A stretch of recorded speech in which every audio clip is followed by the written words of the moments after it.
आदेश पूरा पढ़ा नहीं गया।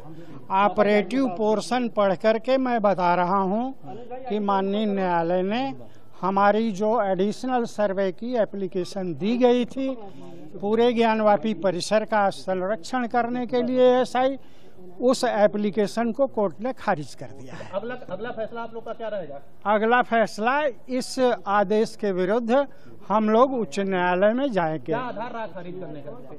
अब आधार तो पढ़ा नहीं गया, अभी नहीं बता सकते। क्या आप लोग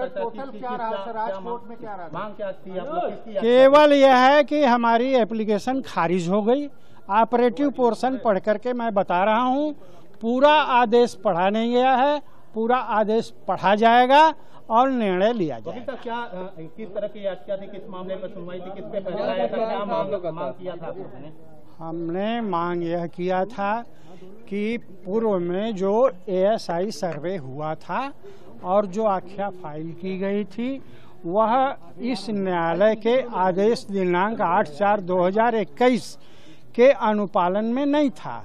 8/4/2021 में न्यायालय द्वारा स्पष्ट रूप से आदेश दिया गया था कि एएसआई 5 लोगों की एक टीम बनाएगी जिसमें एक अल्पसंख्यक वर्ग का व्यक्ति भी होगा और किसी सेंट्रल यूनिवर्सिटी से आर्कियोलॉजिकल सर्वे का एक्सपर्ट भी मंगाया जाएगा। इन सभी लोगों के द्वारा मिल करके सर्वे किया जाएगा और रिपोर्ट दिया जाएगा। जबकि पूर्व में जो रिपोर्ट दी गई है एएसआई के द्वारा वो केवल एएसआई ने किया है, इस प्रकार की टीम फॉर्म ही नहीं की गई।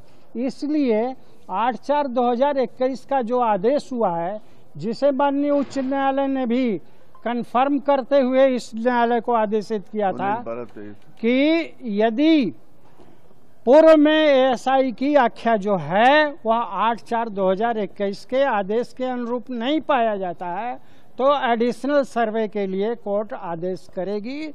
इस आदेश का इस न्यायालय ने मेरे अभी तक संज्ञान में जो आया है, जो ग्राउंड्स हुआ है, उसका उल्लंघन किया है और यह आदेश गलत है। आपने मांगा था कि जो वजूखाना जो सीज है उसकी भी मांग आपने की थी, 100 मीटर नीचे जाकर के मांग साइलेंट सर, वो भी तो कहीं न कहीं उन्होंने इग्नोर किया है आपकी मांग को। वजूखाना माननीय उच्चतम न्यायालय के आदेश से सील नहीं किया गया है,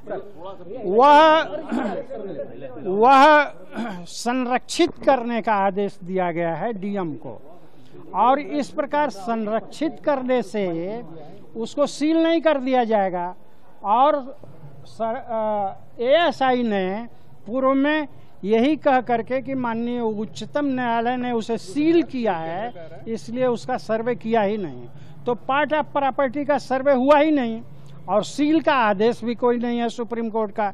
दूसरी बात यह है कि जो सेंट्रल डोम है, माने जो बीच का गुंबद है, वही उसी के नीचे स्वयंभू विश्वेश्वर का ज्योतिर्लिंग है। उस पर पूर्व के सर्वे में कोई खुदाई नहीं की गई थी।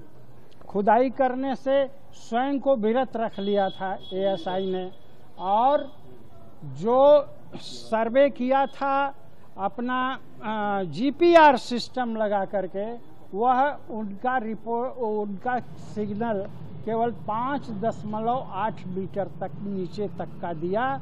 उसके नीचे मलबा और बड़े बड़े बोल्डर्स पत्थर के मिले, जिसके कारण नीचे का रिपोर्ट नहीं दे सका। हमारे तरफ से यही मांग की गई थी कि इस बिल्डिंग को, इस ढांचे को बिना नुकसान किए इससे हट करके कुछ दूरी पर 4x4 का ट्रेंच खोद करके एएसआई नीचे से उस पर, उस सेंट्रल डोम के नीचे पहुंचे और उसकी विस्तृत सर्वे करे और इसकी रिपोर्ट न्यायालय में देवे। लेकिन किन कारणों से इस न्यायालय द्वारा हमारा प्रार्थना पत्र खारिज कर दिया गया है, इसको हम लोग उन ग्राउंड्स को पढ़ेंगे, देखेंगे और देख करके उच्च न्यायालय में इसके विरुद्ध अपील दाखिल करेंगे। अगर ये माना जाए कब तक जा सकते हैं आप high court? With in limitation 30 दिन का जिला न्यायालय के लिए है और 90 दिन का उच्च न्यायालय के लिए है। दोनों चीज़ों को हम लोग अभी कंसीडर करेंगे कि हमको जिला न्यायालय में जाना है या उच्च न्यायालय में जाना है।